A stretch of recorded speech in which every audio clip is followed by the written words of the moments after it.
এই চাকরির ট্রেনিং 1 মাস 3 মাস 6 মাস বা 1 বছর করার পরে কি কারণে ট্রেনিংটা করা হলো, তার ট্রেনিং এর পরবর্তী কাজগুলো কি কি, এটা অবশ্যই আমাদেরকে জানতে হবে। যারা ট্রেনিং দিবে ট্রেনিং এর পর কি কি কাজ, সেই কাজগুলো যদি না জানে তাহলে ট্রেনিং কি দিল। তো একটা মাস রমজান মাস আমাদের কাছে ট্রেনিং এর মতোই। তো সেই রমজান মাস আমরা বিদায় দিয়েছি। এখন রমজানের পরে যে বাকি 11টি মাস আছে, এই মাসে আমরা যে 1 মাস ট্রেনিং করেছি সেটার প্রতিফলন ঘটাতে হবে। কিভাবে ঘটাতে হবে সেটাই আমাদেরকে জানতে হবে। আগেকার বুজুর্গে দিন তারা বলতো যে তোমরা রমজানি না হয়ে রব্বানি হও। রমজানি না হয়ে কি হতে বলছেন? রব্বানি হতে বলছেন। এখন রমজানি আর রব্বানির মধ্যে পার্থক্য কি? রমজানি হলো শুধুমাত্র রমজান মাসেই আল্লাহকে ডাকে, আর বাকি 11 মাস আল্লাহর কোনো খোঁজ খবর নেই। রমজানি হলো রমজান মাসেই শুধু কোরআন পড়ে, কোরআনের অর্থ অনুধাবন করে, অর্থ অনুযায়ী চলে, বাকি 11টা মাস আর কোরআনের কোনো খোঁজ খবর ধারে না। রমজানি হলো শুধু রমজান মাসেই মিথ্যা পরিহার করে, রমজান মাসেই হারাম পরিহার করে, বর্জন করে, বিরত থাকে হারাম থেকে। রমজান মাসে শুধু হালাল খাওয়ার চিন্তা ভাবনা করে, অন্যের হক নষ্ট করে না, আর বাকি 11 মাস সেগুলোতে পটু। এটাকে বলা হয় রমজানি। তাহলে আমাদেরকে শুধু রমজানি হতে হবে না রব্বানিও হতে হবে? রব্বানিও হতে হবে। এর মানে শুধু একটা মাস আমাদেরকে আমল করার পরে বাকি 11 মাস আমাদেরকে থেমে থাকলে হবে না। অবশ্যই রমজান মাসের গুরুত্ব বেশি, রমজান মাসের ইবাদতের ফজিলত অনেক বেশি। তবে বাকি 11টা মাস যে ফেলে দেয়া সেটা না। বাকি 11টা মাস একজন মুমিনের দায়িত্ব হলো আল্লাহ রাব্বুল আলামিনকে সন্তুষ্ট করার জন্য তার ফরজ হুকুমগুলো অবশ্যই আদায় করা এবং তার সাথে নফল সুন্নত যে কাজগুলো আছে সেগুলো আদায় করে আল্লাহর সন্তুষ্ট হাসিল করা একজন মুমিনের দায়িত্ব। তাহলে ওই মুমিন যদি শুধুমাত্র রমজান মাসে আল্লাহ তাআলার সন্তুষ্টি হাসিল করতে চায়, শুধুমাত্র রমজান মাসে মিথ্যা পরিহার করে, শুধুমাত্র রমজান মাসেই নফল নামাজ বেশি বেশি আদায় করে, তাহাজ্জুদ নামাজ বেশি বেশি আদায় করে, ফরজ সালাগুলো 5 ওয়াক্তই আদায় করে, তাহলে রমজানের পর ওই মুমিন যখন এই কাজগুলো থেকে বিরত হয়, সে কি রব্বানি হতে পারবে না রমজানি হতে পারবে? রমজানি। তার মানে ওই যে আগে আমরা যখন ওয়াজ শুনতাম যে নামাজই হলো 3 প্রকার, আটকিয়া, ফাটকিয়া, 360 কিয়া, এই কথাটা কি শুনছেন কেউ? আটকিয়া কাকে বলে? যে 7 দিন পর পর একদিন নামাজে আসে, শুক্রবারে নামাজে আসে, তাকে বলে আটকিয়া। এটা আমরা ওয়াজে শুনতাম। ঠিক তেমনি রমজানি আর রব্বানি। রমজানি শুধু রমজান মাস আসলেই ইবাদতের খবর, ইবাদতের হুর হামাস পড়ে যায়, কিন্তু বাকি 11টা মাস আর ইবাদতের কোনো খোঁজ খবর থাকে না।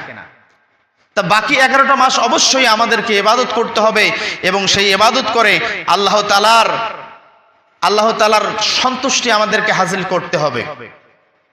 তাহলে আমরা আল্লাহ তাআলার বান্দা হতে পারবো, রব্বানি হতে পারবো। কথা কি বুঝতে পারছেন? তাহলে এখন আমাদের করণীয়, আলেম উলামা এবং বুজুর্গ দিন মিলে 8টি করণীয় কোরআন এবং হাদিস থেকে বের করেছেন। 8টি করণীয় আজকে আমরা জানবো। সেই 8টি করণীয় কি কি?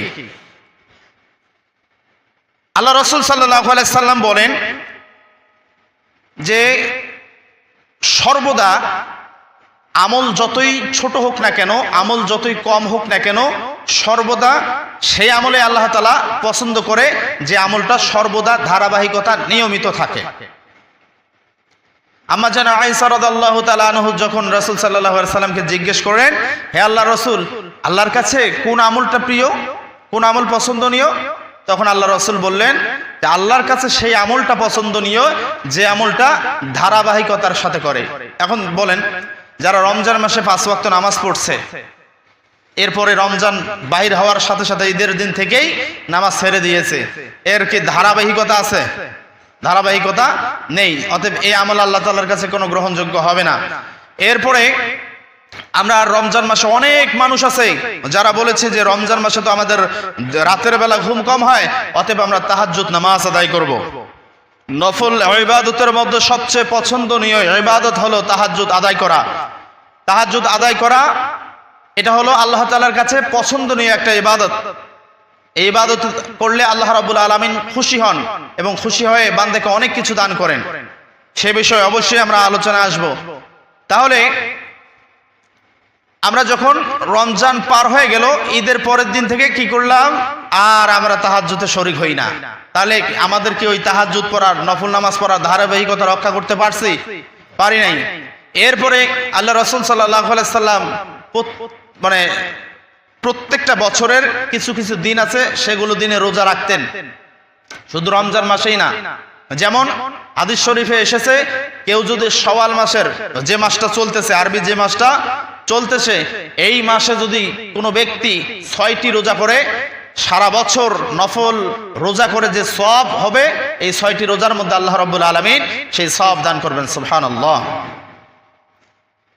তাহলে রমজানের পরে আমাদের অবশ্যই কিছু কাজ আছে। প্রথম নাম্বার কাজ, আল্লাহ রাব্বুল আলামিন আল্লাহ বলেন যে রব্বানা লা তুসিগ কুলুবানা বা'দা ইয হাদাইতানা ওয়া হাব লানা মিন লাদুনকা রাহমাতান ইন্নাকা আনতাল ওয়াহ্হাব। আল্লাহ রাব্বুল আলামিন বলেন, তোমরা সব সময় আমি রবের কাছে সাহায্য প্রার্থনা করো। কি সাহায্য প্রার্থনা?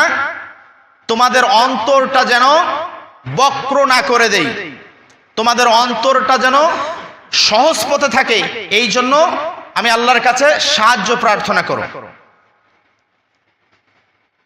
সাহায্য প্রার্থনা করতে হবে যে আমরা একটা মাস রমজান পেয়েছি, এই রমজান মাসে আমরা কি করেছি?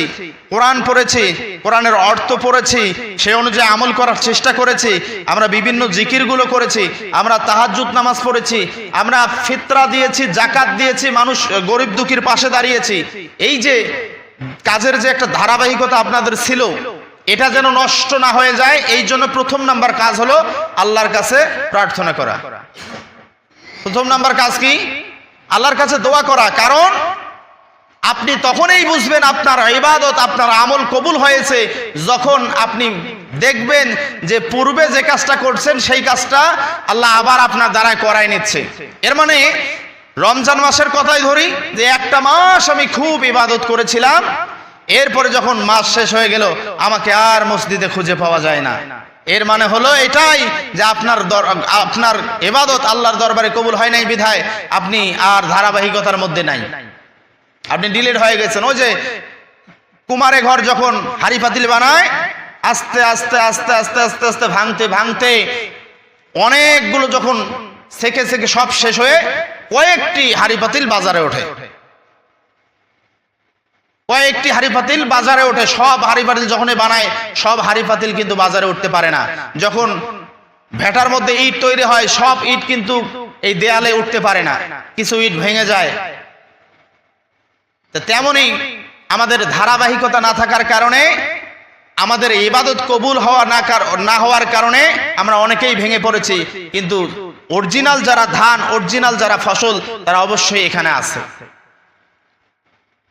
তাহলে আমরা বুঝতে পারলাম যে আল্লাহ রাব্বুল আলামিন পিছনের আমলগুলো কবুল করেছেন বিধায় এখন সামনের আমলগুলো করার সুযোগ করে দিচ্ছেন।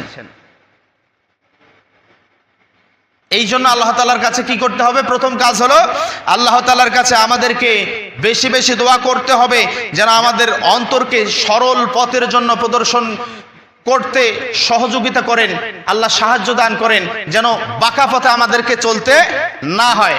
এটা আমাদের প্রথম কাজ। দ্বিতীয় কাজ হলো রমজান মাসের পরেও আমাদেরকে নিয়মিত রোজা রাখতে হবে।